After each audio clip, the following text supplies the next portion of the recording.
How to reset TikTok FYP. Hi everyone, I'm here to assist you today without any delay. Let's jump right in. First, open TikTok on your device. Make sure you're logged into your account.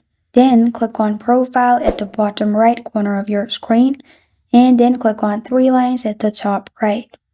Then, at the bottom, click on Settings and Privacy. You will find this kind of screen pop up. Scroll down and click on Content Preferences in here.